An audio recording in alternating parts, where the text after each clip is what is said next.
آیات کلامی رب العالمین ارشاد فرماتا ہے محبوب بے شک ہم نے آپ کو فتح مبین سے نوازا، واضح فتح عطا فرمایا۔ ماہ رمضان کا آخری جمعۃ المبارک ہے، جمعۃ الوداع، اور میری یہ عادت ہے کہ ہر سال آخری جمعۃ المبارک جمعۃ الوداع کے موقع پر اس فتح کے بارے میں ہم گفتگو کرتے ہیں جسے قرآن نے فتح مبین قرار دیا۔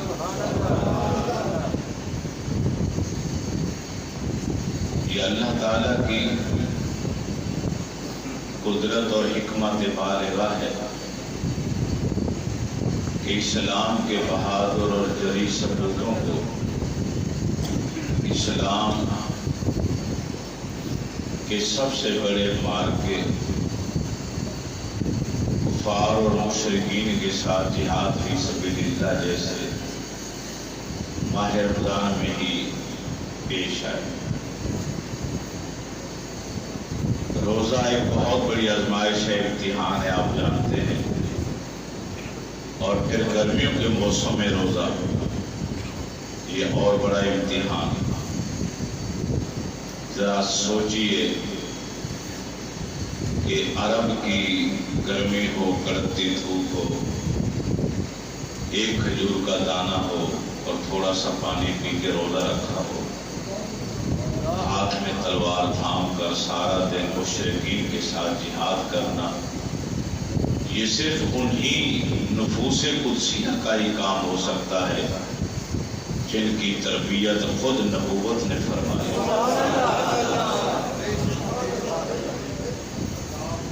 اگر آپ تاریخ کے اوراق کھنگال کر دیکھ لیں،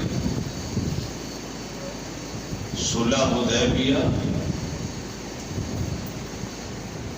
تمہید تھی اس متن کی جسے فتح مکہ کی صورت میں پڑھا جانا تھا۔ مکہ کے مشرکین نے خود ہی عہد شکنی کی۔ نبی کریم علیہ الصلوۃ والتسلیم نے اپنا سفیر بھیج کر مکہ والوں کو خبردار کیا کہ تم نے وعدہ خلافی کی ہے، عہد کو توڑا۔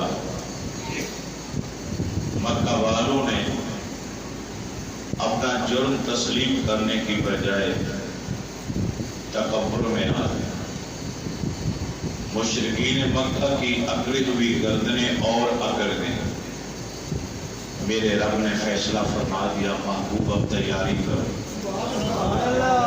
یہ اکڑی ہوئی گردنیں یا تو توڑ دی جائیں گی یا پھر ہمیشہ ہمیشہ کے لیے اللہ کے حضور جھکا دی جائیں گی۔ ادھر اللہ کے نبی نے مسلمانوں کو تیاری کا حکم دیا، دوسری طرف مکہ والوں کو اپنی غلطی کا احساس ہوا۔ ہنگامی میٹنگ بلائی گئی، اس میں فیصلہ ہوا کہ ابو سفیان کو، جو اس وقت حالت کفر پر تھے، بعد میں مسلمان ہوئے صحابی رسول کا، تو ہم ان کے زمانے کفر کی حالت میں ہوتے ہوئے جب تھے تو وہ حال بیان کر رہے ہیں۔ ابو سفیان کو مکہ والوں نے سفیر بنا کر مدینہ طیبہ بھیجا کہ مسلمانوں کے نبی کے پاس جا کے صلح حدیبیہ کا جو معاہدہ ہوا تھا اس کی تجدید کرا کے تجدید عہد کے لیے وہ مدینہ۔ اکثریت نہیں جانتی ہوگی، نبی علیہ السلام کی پیاری بیوی، تمام مسلمانوں کی ماں سیدہ ام حبیبہ رضی اللہ تعالی عنہ، جن کے پیارے نام پہ میں نے اپنے مدرسے کا نام جامعہ ام حبیبہ رکھا۔ یہ ابو سفیان کی حقیقی بیٹی ہیں، حضرت امیر معاویہ رضی اللہ تعالی عنہ کی ہمشیرہ ہے، مسلمانوں کی ماں ہے، رسول اللہ کی رفیقہ حیات ہے۔ ابو ابو سفیان نے من میں سوچا کہ پہلے میں اپنی بیٹی سے ملنے کے لیے اس کے گھر جاتا ہوں۔ چنانچہ اس نے آ کے دروازے پر دستک من دقل باب، ارے کون ہے دروازے پر دستک دینے والا؟ سید ام حبیبہ نے پوچھا۔ آنا ابو کے ابو سفیان یا ام حبیبہ، اے ام حبیبہ میں تیرا باپ ابو سفیان ہوں، افتح الباب، بیٹی آ کر دروازہ کھول دے۔ بیٹی نے آ کے دروازہ کھولا۔ ابا جان کو بڑی محبت اور چاہت کے ساتھ ان کے دستور کے مطابق سلام کیا، الٹے پاؤں بھاگ کر واپس کمرے میں آ کر بستر لپیٹنا شروع کر دیا۔ ابا جان کے دل کی دھڑکنیں تیز ہو گئیں۔ باپ پوچھتا ہے بیٹی، بجائے اس کے کہ کوئی نئی چادر بچھاتی کہ اتنے طویل عرصہ کے بعد تیرا باپ تو سے ملنے کے لیے آیا ہے، چادر نہیں بچھانے کی بجائے تو نے پیچھے ہوئے بستر کو بھی لپیٹنا شروع کر دیا۔ اے میری پیاری بیٹی، کیا یہ بستر تیرے باپ کی شان کے لائق نہیں؟ سیدہ ام حبیبہ کا چہرہ سرخ ہو گیا۔ فرمایا ابا جان، یہ بات آپ نے سچ نہیں کہی، بلکہ سچی بات تو یہ ہے کہ آپ اس بستر کے قابل نہیں ہیں، آپ کافر و مشرک ہیں۔ یہ بستر میرے نبی کا بستر ہے، میرا نبی پاک ہے، نبی کا بستر پاک، نبی کا گھر پاک، نبی کا روضہ پاک، نبی کا مصلی پاک، یہ نبی کا بستر ہے، بستر پاک ہے۔ آپ کافر و مشرک ہیں، میرا عشق و ایمان گوارا نہیں کر سکتا کہ میرے نبی کے پاک بستر پر کوئی ناپاک مشرک کا وجود لگ جائے۔ سید ام حبیبہ رضی اللہ تعالی عنہا نے اپنے اس عمل سے ہزاروں گتھیاں سلجھا دی، ہزاروں گتھیاں سلجھا دی۔ دنیا والوں کو بتا دیا نبی پاک ہے، نبی کا بستر پاک، نبی کے پاک بستر پر پاک وجود ہی آ کے بیٹھ سکتا۔ اماں خدیجہ بستر پر آ کے لیٹتی رہی کیونکہ وہ پاک ہے۔ اماں عائشہ صدیقہ میرے نبی کے ساتھ سوتی رہی اس بستر پر کیونکہ وہ پاک ہے۔ نبی پاک ہے، نبی کی ہر رفیق حیات ہم سنیوں کا عقیدہ ہے کہ ہر بیوی پاک ہے اور ہر بیوی ہر مسلمان کی اماں جان ہے۔ ابو سفیان یہاں سے نکلا غصے کے حالت میں، سیدھا صدیق اکبر رضی اللہ تعالیٰ عنہ کے پاس گئے۔ ابو بکر میری سفارش کرو، میں صلح حدیبیہ کے معاہدے کی تجدید کرانے کے لیے آیا ہوں۔ صدیق اکبر نے انکار کر، دھیمے لہجے والے تھے، نرم دل تھے۔ فرمایا ابو سفیان میں تیری سفارش نہیں کر سکتا، کسی اور دروازے پر۔ حضرت عمر رضی اللہ تعالیٰ عنہ کے پاس آیا۔ حضرت عمر نے دیکھا، جملے سنے تو آنکھیں لاسو۔ فرمایا ابو سفیان بھاگ جا یہاں سے، ارے سارا مدینہ بھی انکار کر دے تو مکے والوں کا مقابلہ کرنے کے لیے اکیلا عمر ہی کافی، میں اکیلا ہی کافی ہوں۔ مجھے تو رب کی دھرتی پر، رب کی زمین پر کسی مشرک کافر کا وجود برداشت ہی نہیں۔ مولا علی کے پاس علی المرتضیٰ نے باتیں سنی تو فرمایا ابو سفیان دیکھ بات سن، مت کسی کے دروازے پر جا، تیری سفارش کسی نے نہیں کر۔ ایک ہی صورت نظر آتی، تو خود ہی مسجد نبی کے دروازے میں دروازے کے پاس کھڑے ہو کر تجدید عہد کا اعلان کر کے چلا جا۔ ابو سفیان مولا علی کے مذاق کو نہ سمجھ پائے، دروازے پر کھڑے ہو کر یک طرفہ اعلان کر کے مکہ لوٹ گیا۔ مکے والوں کو جب اس نے سارا ماجرا سنایا، ان کے پیروں کے نیچے سے زمین نکل گئی۔ بڑے بڑے زیرہ پڑھے لکھے انسان بیٹھے تھے، کہنے لگے ابو سفیان ہم نے تمہیں اپنا سفیر بنا کر بھیجا، تم اللہ کے رسول کے سسر ہو، تمہاری بیٹی ان کے نکاح میں ہے اس لیے تمہیں بھیجا۔ یہ کیا بے وقوفوں والا کام کیا؟ ارے کوئی یک طرفہ بھی معاہدہ ہوتا ہے، معاہدے کے تو دونوں فریق اکٹھے ہوں تو پھر تجدید ہوتی ہے۔ تمہارے ساتھ مذاق کیا حضرت علی نے، تم مذاق کو سمجھ نہیں پائے۔ ادھر مکہ میں کوہرام مچا ہوا، ادھر نبی کریم علیہ الصلوۃ والتسلیم نے تیاریوں کا حکم دیا اور ایک سخت آرڈر دی جو تاریخ میں موجود، فرمایا پورے مدینہ شہر کو کھلا کر دیا جائے، مدینے کا کوئی پاسی شہر سے باہر نہ جانے پائے اور کوئی باہر کا اندر نہ آنے پائے، تاکہ مسلمانوں کی جنگی تیاریاں جو مسلمان کریں ان کا علم کسی جاسوس مخبر کے ذریعے مکہ تک نہ پہنچ پائے ہوگا۔ منڈی باہر لگا دی گئی، صحابہ کرام کو خادمین کو کھڑا کر دیا گیا، جو بھی مال تجارت لایا جاتا باہر منڈی میں رکھ دیا جاتا۔ چند خاص تاجر تھے جنہیں اجازت تھی مدینہ طیبہ شہر سے باہر جانے، ان میں ایک سیفی بن عمرو بھی تھا، اس کی ایک کنیز تھی سارا جس کا نام تھا، وہ بھی اپنے آقا کے ساتھ جاتی تھا، مال تجارت تھی۔ صحابی تھے حضرت حاتم بن بلتہ رضی اللہ تعالیٰ، ہجرت کر کے مدینہ طیبہ پہنچ چکی تھے، مگر ان کے بیوی بچے مکہ میں تھا۔ ذہین انسان تھا، کسی کو معلوم نہیں تھا، اللہ کے نبی نے صدیق کو عمر کو بھی نہیں بتایا تھا کہ یہ جنگی تیاریاں کاہے کے لیے ہو رہی، شیخین کو بھی نہیں پتا، لیکن انہوں نے اپنی عقل سے اپنے شعور سے سمجھ لیا کہ اللہ کے نبی مکہ چڑھائی کا ارادہ رکھتا۔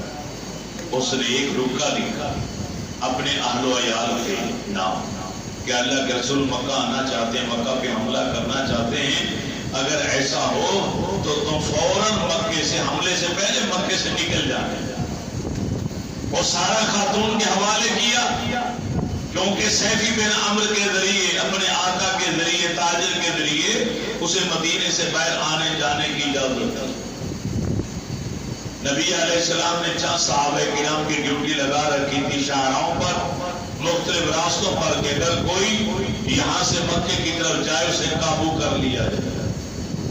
جس راستے سے یہ سارا نامی عورت جا رہی تھی وہاں پہلا مولا علی کا تھا۔ علی المرتضی شیر خدا نے اپنے ساتھ سے فرمایا وہ دیکھو خاتون گا رہی ہے، موقع پا کر بھاگی ہے وہاں سے منڈی سے اور مکے جانا چاہتی ہے، اسے راستے میں قابو کر لو۔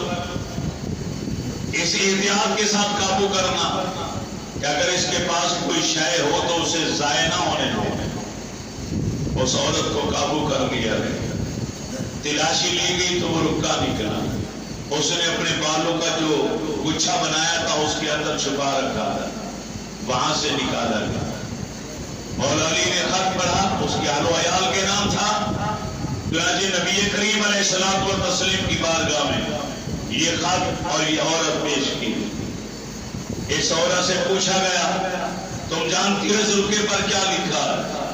اس نے کہا میں نے نہ دیکھا ہے نہ پڑھا ہے نہ پڑھ سکتے ہوں، میں کچھ نہیں جانتا۔ اچھا پتہ چل گیا یہ حاتم نے لکھا، حاتم کو بلایا گیا، آپ نے یہ رکا لکھا؟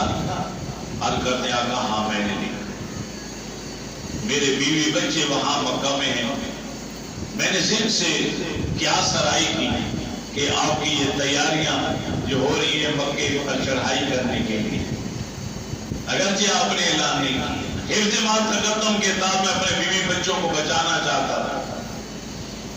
اللہ کے نبی نے تصدیق فرمائی کہ جو کہہ رہا ہے سچ کہہ رہا ہے، سیفی کو بھی نہیں پتا، سارا کو بھی نہیں معلوم، کسی نے خط کے بارے میں کچھ نہیں جانا، لہذا میرے نبی نے اسے معاف کر دیا۔ 10,000 کے قریب صحابہ کرام کا عظیم لشکر تیار ہوا، مدینہ طیبہ سے نکلے، آس پاس کے قبائل کے لوگ ملتے چلے گئے، ٹوٹل 10,000۔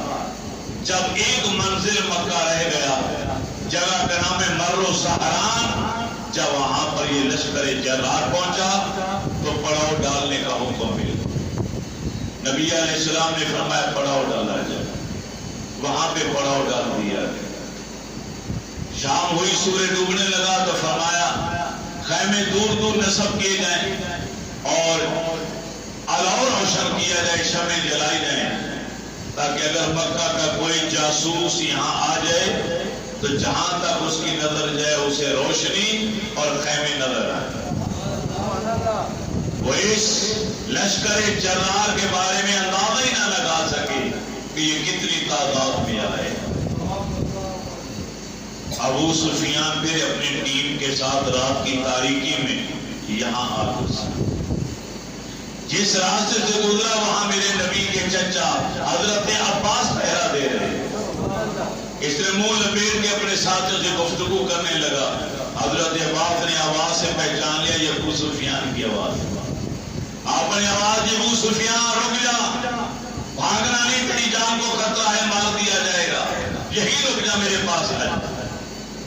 ابو سفیان تو پہلے وہ الاؤ شمع خیمے دیکھ کر پہلے خوف زدہ ہو چکا تھا۔ کرامہ چلتا حضرت عباس کے پاس پہنچا۔ حضرت عباس نے فرمایا ابو سفیان بس اب تمہاری شکست واضح ہے، تم میرے بھتیجے کا مقابلہ نہیں کر سکتے۔ مسلمان اب بہت بڑی تعداد میں ایک لشکر جرار کے ساتھ آ چکے ہیں۔ اگر اپنی جان بخشی چاہتا ہے ایک ہی حل ہے، میرے ساتھ سواری پر بیٹھ، میں تجھے اپنے نبی کے پاس لے کر چلتا ہوں، کسی اور کے ہاتھ لگ گیا تو مار دیا جائے گا۔ ابو سفیان پیچھے بیٹھا، حضرت عباس نے سواری کو دوڑایا، نگاہ عمر پڑ گئی۔ حضرت عمر نے دیکھ لیا، زور سے چلایا، اللہ رسول کا دشمن آ گیا ہے، کہیں جانے نہ پائے۔ حضرت عمر تلوار لے کر پیچھے بھاگے، یہ سواری پر بیٹھے تھے، تیز بھگاتے ہوئے نبی علیہ السلام کے خیمے میں۔ حضرت عباس ابو سفیان کو لے کے داخل ہو اور آتے آ کر یا رسول اللہ یہ ابو سفیان ہے، میں نے اس کو امان دے دی ہے، اپنی زبان اور اپنی پناہ دے دی ہے۔ اتنے میں حضرت عمر ہے، یا رسول اللہ یہ آپ اور اللہ کا دشمن آ گیا ہے، میرے حوالے کر دیجیے، میں اس کی گردن اڑا کے رکھ دوں۔ حضرت عباس غصے ہو کر بولے اگر تیرے اپنے خاندان کا کوئی ہوتا کیا اسے بھی تو قتل کرتا، بنی عدی کا ہوتا کیا اس کی گردن بھی اڑاتا؟ میرے نبی کے سامنے کھڑے ہو کر حضرت عمر کی آنکھیں سرخی، عرض کرتے ہیں یا رسول اللہ میں اللہ کو حاضر ناظر جان کر اعلان کرتا ہوں، خدا کی قسم اگر میرا اپنا باپ بھائی بیٹا ہوتا، کوئی میرے خاندان کا ہوتا اور آپ کا مخالف ہوتا، میں گردن اڑا کے رکھ دیتا، میں یہ نہ دیکھتا یہ میرا باپ ہے، یہ میرا بھائی ہے یا میرا بیٹا۔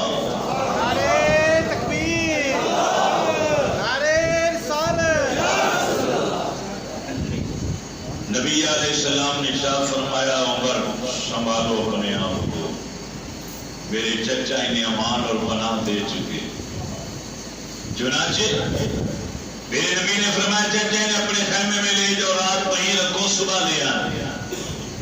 رات حضرت عباس کے خیمے میں گزاری ابو سفیان، صبح میرے رسول کے دربار میں پیش ہوئے۔ میرے نبی نے پوچھا کیا اب یقین آیا کہ نہیں کہ اللہ ایک ہے؟ ابو سفیان فوراً بولا ہاں اب یقین ہو گیا کہ 300 سال خدا نہیں، خدا ایک ہے جو آپ کا۔ کیسے پتا چلا؟ رات آخری رات تھی، زندگی اور موت کا فیصلہ ہونا، میں ساری رات ایک خدا کا نام لے کے پکارتا رہا مگر کوئی خدا میری مدد کے لیے نہیں آیا۔ لات کو پکارا، عزا کو پکارا، منات کو پکارا، اول کو پکارا، حبل کو پکارا، ایک ایک بت جو میرا خدا بنا ہوا تھا ایک ایک کو میں مدد کے لیے پکارتا رہا، لیکن کوئی بھی میری مدد کے لیے نہیں آیا۔ ادھر رات گزری، مجھے یقین ہو گیا میرے سارے خدا جھوٹے ہیں، مسلمانوں کا خدا سچا۔ ابو سفیان کو اس کی تقدیر لے کر آئے، مقدر لے کر آئے، اور ابو سفیان نے کلمہ پڑھا اور صحابی رسول بنا۔ کچھ دیر پہلے کافر تھے، مشرک تھے، جہنم میں جانے کے قابل تھے، مگر میرے نبی کے دامن رحمت میں آئے تو ایمان بھی مل گیا۔ ارے کیا کسی کو معلوم تھا کہ جس نے میرے نبی کے چچا کو شہید کیا تھا اس واشی کو کیا امان بھی ملے گی اور ایمان بھی ملے گا؟ ہاں، میرے رسول کی بارگاہ میں اسے امان بھی ملی اور ایمان بھی ملا۔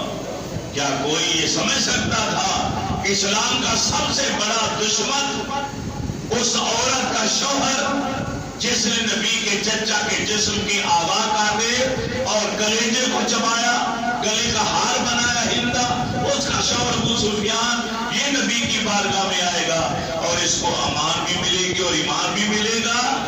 کوئی سوچ نہیں سکتا تھا، لیکن تقدیر نے کھیل کھیلا۔ میرے نبی کے دربار میں آئے، میرے رسول کی طرف سے، رسول رحمت کی طرف سے، رحمت للعالمین کی طرف سے ابو سفیان کو امان بھی ملی اور ایمان بھی ملا۔ ابو سفیان سارا راستہ دل میں سوچتا رہا کہ وہاں میں نے منظر دیکھا، بیٹی میری ہے مگر میری بیٹی نے میرا رنگ قبول نہیں کیا، محمد عربی کے رنگ میں رنگی جا چکی۔ ابو سفیان سوچ رہا تھا، مگر ابو سفیان کو کون بتائے؟ اللہ کے محبوب سیدہ آمنہ کے لال ایسے رنگ ساز ہیں کہ آپ نے دلوں کو ایسا چمکایا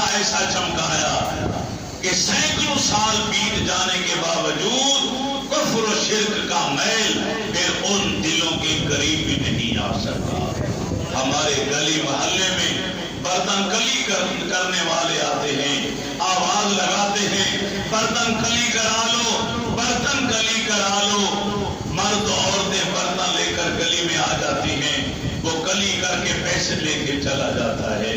6 ماہ 7 ماہ کے بعد پھر وہی شخص آ کے پھر وہی صدا لگاتا ہے، برتن کلی کرا لو، برتن کلی کرا لو، پھر وہی برتن وہی عورتیں وہ مرد لے کر آتے ہیں۔ کوئی کہہ دیتا ہے بھائی تم نے ہی ان کو کلی کیا تھا، دیکھو پھر زنگ لگ گیا۔ وہ کہتا ہے میں تو جن برتنوں کو چمکاؤں گا ان کی چمک کی مدت 6 یا 7 ماہ ہوگی۔ اس کلی کرنے والے کو کوئی بتائے، ارے مکہ اور مدینہ میں ایک کلی کرنے والا آیا تھا جس نے دلوں کے برتنوں کو کلی کیا، دلوں کو ایسا چمکایا، آمنہ کے لال نے ایسا کلی کیا کہ 1450 سال بیت گئے، ابو بکر آج بھی صدیق اکبر ہے، عمر آج بھی فاروق اعظم ہے، عثمان آج بھی ذوالنورین ہے، علی آج بھی حیدر کرار ہے، بلال آج بھی مؤذن رسول ہے، خدیجہ آج بھی طاہرہ ہے، عائشہ آج بھی صدیقہ ہے۔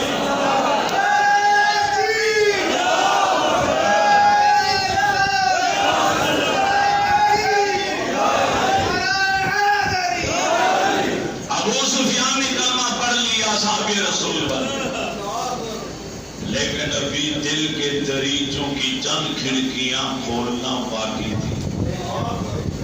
میرے نبی نے فرمایا اس کے دل کی تعلیف کے لیے، فرمایا ہم مکہ آج یا کل یا پرسوں داخل ہو جائیں۔ اے ابو سفیان تو لیڈر ہے، سردار ہے وہاں کا، جو کافر تیری حویلی میں داخل ہو گیا ہماری طرف سے اسے بھی امان ہے۔ دل جیتنا تھا ابو سفیان کا، اس کو ماضی یاد دلانا تھا تاکہ اس کو اپنی زیادتیاں یاد آئیں کہ میں نے کیا سلوک کیا تھا اور ان کا حسن سلوک کیسا۔ ابو سفیان بولا آقا میری حویلی چھوٹی ہے، مکہ کی آبادی زیادہ ہے۔ میرے رسول نے پھر فرمایا جو حرم میں کعبہ میں آ جائے وہ بھی امان میں ہو۔ ابو سفیان پھر دول پڑا، یا رسول اللہ مکہ کی آبادی پھر بھی زیادہ ہے، حرم کعبہ کا سین چھوٹا ہے۔ میرے نبی نے فرمایا اے ابو سفیان جاؤ مکہ میں جا کے اعلان کر دو، جو تیرے گھر میں آ گیا وہ بھی امان میں، جو کعبے کی حدود میں آ گیا وہ بھی امان میں، جو اپنے اپنے گھر میں بیٹھ کے دروازہ بند کر لے وہ بھی امان۔ میرا کوئی مجاہد کسی بند دروازے والے گھر میں داخل ہی نہیں ہوگا۔ 4 دستے بنا دیے۔ پہلے دستے کا امیر بنایا مولا علی المرتضیٰ کو، دوسرے کا بنایا حضرت زبیر بن عوام کو، تیسرے کا بنایا حضرت سعد بن عبادہ کو، چوتھے کا بنایا آپ نے حضرت خالد بن ولید جن کا لقب ہے سیف اللہ۔ ایک مشرق سے جائے، ایک مغرب سے جائے، ایک جنوب سے جائے، ایک شمال سے جائے، چاروں طرف سے مکہ کے اندر داخل ہونا۔ جو بڑا گیٹ تھا، بڑا راستہ تھا مکہ میں داخل ہونے کا، اس سے سب سے پہلا دستہ جو داخل ہو کر امن و امان کے ساتھ سیدھا کعبے کے پاس آ کر رکا پرچم اسلام لے کر، وہ مولا علی المرتضیٰ شیر خدا رضی اللہ تعالی عنہ کا دستہ۔ حضرت زبیر بن عوام کا دستہ بھی امن و امان کے ساتھ پہنچ گیا۔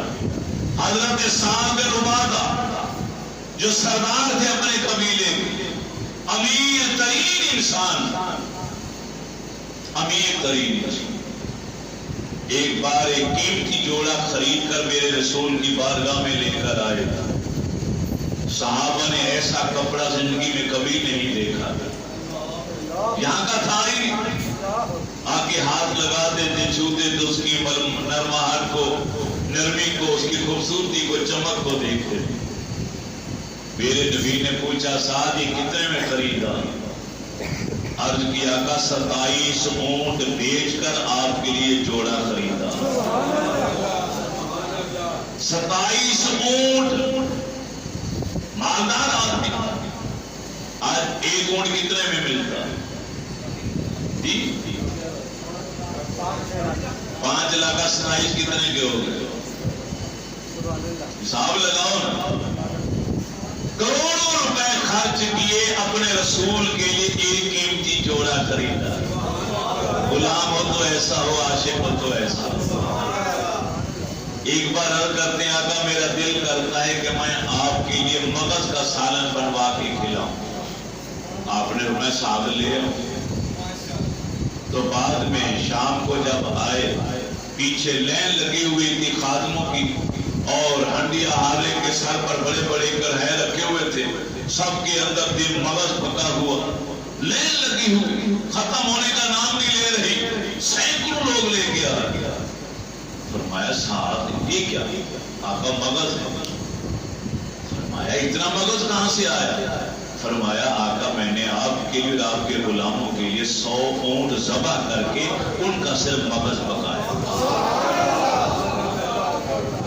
کوئی کرے گا ایسی دعوت میرے نبی کی جس غلام نے کر دی؟ صرف مغز نکالا، 100 اونٹ ذبح کیے، قربان کیے، ان کا مغز نکال کے اسے پکایا اور نبی کی بارگاہ میں لے۔ میرے رسول نے بھی کھایا اور صحابہ نے بھی کھایا۔ یہ تھے حضرت سعد بن عبادہ، یہ بھی امن و امان کے ساتھ پہنچ گئے۔ حضرت زبیر بھی پہنچ گئے، مولا علی بھی پہنچ گئے۔ صرف حضرت خالد بن ولید رضی اللہ تعالی عنہ جس راستے سے داخل ہوئے، وہاں کفار نوجوانوں کا ایک ٹولہ آیا، انہوں نے راستہ روکا، انہوں نے خبردار کیا، انہوں نے مقابلے کے لیے تلواریں میان سے نکالی، وہاں مقابلہ ہوا، 13 کافر مارے گئے اور 2 مسلمان شہید ہوئے۔ ٹوٹل 15 جانیں قربان ہوئی اور مکہ فتح ہو گیا۔ نبی کریم علیہ الصلوۃ والتسلیم قصوہ نامی اونٹنے پر دائیں جانب ابو بکر صدیق ہیں، بائیں جانب اسید بن حضیر، حضرت بلال نے مہار پکڑ رکھی ہے،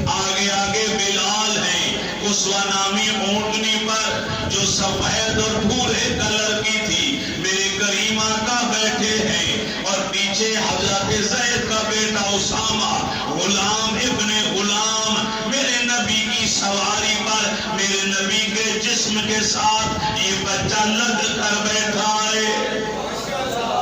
میرے کریم نے دنیا والوں کو بتانا تھا ارے میں تو دنیا میں آیا اس لیے ہوں تاکہ غلاموں کا سر فقط بلند کیا جائے.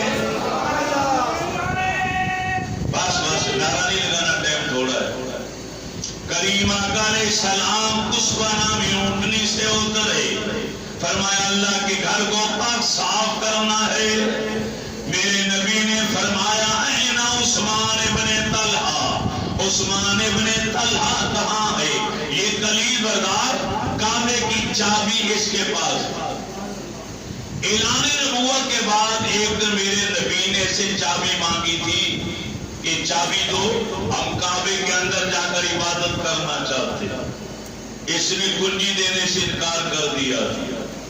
میرے نبی نے مسکرا کے فرمایا تھا اے عثمان ابن طلحہ اس دن تیرا کیا حال ہوگا جس دن میں تجھ سے چابی مانگوں گا اور تو کامتے ہوئے چابی خود ہی میرے حوالے کر دے گا.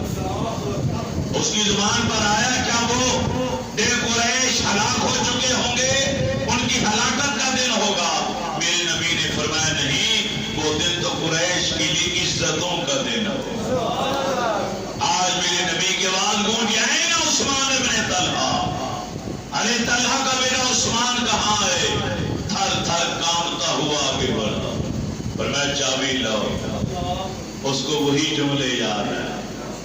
اس نے چابی دی، میرے نبی نے تالا کھولا، میرے نبی کعبے کے اندر داخل ہوئے. حضرت بلال داخل ہوئے، حضرت سعد رضی اللہ تعالیٰ عنہ داخل ہوئے.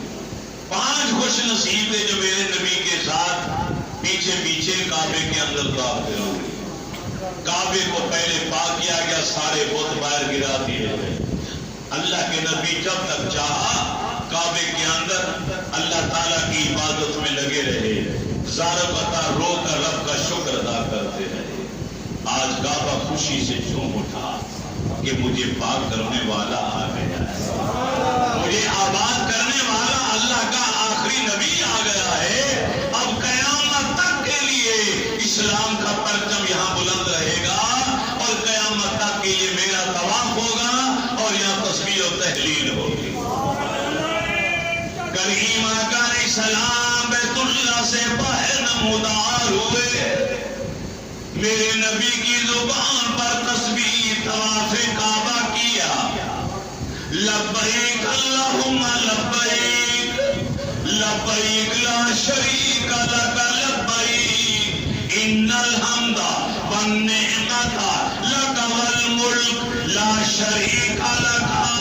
آس پاس کی پہاڑیاں، پورا مکہ ارے تڑپ اٹھا، ترس رہا تھا کیونکہ یہی اللہ کے آخری نبی ان پہاڑوں پر عبادتیں کرتے رہے، ان گلیوں سے گزرتے رہے، اللہ کے گھر عبادت کرتے رہے. آج پہاڑ بھی خوشیاں منا رہے ہیں، آج وہ راہیں وہ راستے بھی خوشیوں سے جھوم اٹھے. سب سے بڑھ کر خوشی بیت اللہ شریف کو ہوئی. میرے نبی نے اعلان فرمایا پورا مکہ اکٹھا ہے سینے کعبہ میں. اے مکہ والوں بتائیے آج تمہارے ساتھ کیا سلوک کیا جائے؟ مکہ والوں کے سر جھکے ہوئے، باجک زباں ہو کر بولے ہم آپ سے صرف اچھے اخلاق اور رحم دلی کی امید رکھتے ہیں. آپ کے والد رحم دل تھے، آپ نے بھی ساری زندگی رحم کیا ہے، آج بھی رحم کی اپیل ہے. میرے رسول نے فرمایا انی اقول لکم کما قال یوسف لاخوته لا تثریب علیکم اليوم فاذهبوا فانتم طلقاء.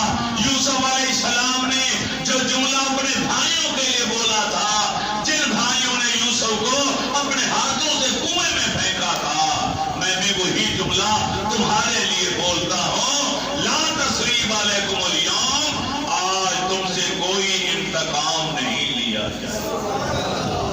عام معافی کا اعلان، کانٹے بچھانے والے بھی کھڑے ہیں، پشت رسالت پر اونٹ کی اجری رکھنے والے بھی کھڑے ہیں، بلال کے گلے میں رسیاں ڈال کر گھسیٹنے والے بھی کھڑے ہیں، حضرت عمار بن یاسر کو تپتے ہوئے انگاروں پر لٹانے والے بھی کھڑے ہیں۔ میرے نبی کا مقابلہ بدر میں احد میں کرنے والے جگہ جگہ کھڑے ہیں، شرمندہ ہیں، مگر آج تاریخ عالم گواہی دیتی ہے، جب کوئی فرما روا کسی شہر کو فتح کرتا ہے وہاں قتل عام کرتا ہے، مگر میرے نبی نے مکہ کو فتح کیا تو عام معافی کا اعلان ہے۔ یہ اخلاق تھا میرے نبی کا، فرمایا جاؤ مکہ والے اپنے گھر بار لوٹ جاؤ، تم آزاد ہو، میں نے سب کو معاف کیا، ہر خون معاف کر دیا، تمہارا ہر ظلم معاف کر دیا۔ اتنا کہنے کے بعد میرے نبی کی آواز گونجی، اے بلال آئیے، ارے بیت اللہ کی چھت کے اوپر کھڑے ہو کر بلال آج آذان پڑھ دو۔ بلال مؤذن رسول، کعبہ نیچے ہے، میرے رسول کا غلام اوپر، کعبہ بھی بڑی عزتوں والا، میرے نبی نے غلاف کعبہ پکڑ کر کہا تھا، اے کعبہ تو بڑا محترم ہے، بڑا عزت والا ہے، لیکن سن، جو میرا کلمہ پڑھ لے مسلمان ہو جائے، اس صاحب ایمان کی جان مال عزت آبرو تیری عزت سے بڑھ کر ہے۔ کعبہ نیچے ہے، بلال اوپر، بلال آرام کہو، بلال فجر کی کیفیت تاری ہے، چھوم اٹھا، عرض کرتے آقا زمین پر جب کھڑے ہو کے اذان پڑھتے ہیں تو کعبے کی طرف منہ کرتے ہیں، اب تو کعبہ نیچے ہے، میں اوپر ہوں، کدھر منہ کر کے اذان پڑھوں؟ آمنہ کی لال مسکرائے، فرمایا ارے بلال آج میری طرف رخ کر کے تو اذان حاجیو شہنشاہ کا روزہ دیکھو، حاجیو شہنشاہ کا روزہ دیکھو، کعبہ تو دیکھ چکے، اب کعبے کا کعبہ دیکھو۔ بلال نے اذان پڑھی، اللہ اکبر اللہ اکبر اللہ اکبر اللہ اکبر، جب اذان مکمل ہوئی کالی کملی والے نے فرمایا، اے میرے صحابی ادارہ، وہ جو کافر کھڑے ہیں ان کی پہلی صف کے اندر وہ جو بچہ کھڑا ہے ابو محذورہ، اس بچے کو لے کر آؤ، وہ میرے بلال کی نقلیں اتار رہا تھا۔ ماں کافر ہے، باپ کافر ہے، اس بچے کو پکڑ کر صحابی لے آیا، میرے نبی نے فرمایا تیرا نام کیا ہے؟ کہنے لگا ابو محذورہ، میرے رسول نے فرمایا اے ابو محذورہ، تو نے میرے غلام، تو نے میرے صحابی بلال کی نقل اتاری ہے، وہ اذان پڑھ رہا تھا، تو بھی کھڑے ہو کر نقل اتارتے ہوئے وہی جملے کہہ رہا تھا، ذرا مجھے سنا تو صحیح۔ ابو محذورہ نے ڈرتے ڈرتے کہا اللہ اکبر اللہ اکبر، میرے آقا نے فرمایا بلند آواز سے کہے، اس نے بلند آواز سے کہا، ساری اذان اس بچے نے مکمل کی۔ ابو محذورہ کا کہنا میں نے اذان مکمل کی، کالی کملی والے نے میرے سر کے اوپر ہاتھ رکھا، میرے چہرے کے اوپر ہاتھ پھیرتے ہوئے میرے سینے پر ہاتھ پھیرا، خدا کی قسم رسول اللہ کا ہاتھ پھیرنا تھا، ارے میرے دل میں جتنی دشمنی، جتنی میل، جتنی کدورت اسلام اور مسلمانوں سے متعلق تھی، ساری کا صفایا ہو گیا، میرا دل نور سے بھر گیا۔ میرے آقا فرما دے جاؤ بیٹا، اب تم آزاد ہو، ہم نے سے نقل اتارنی تھی، ہم نے بلال کی آواز میں، تیری آواز میں اذان سننا تھی، جاؤ اپنے گھر۔ وہ بچہ چیخ کر کہتا ہے آقا اب جاؤں تو کہاں جاؤں، یا رسول اللہ مجھے کلمہ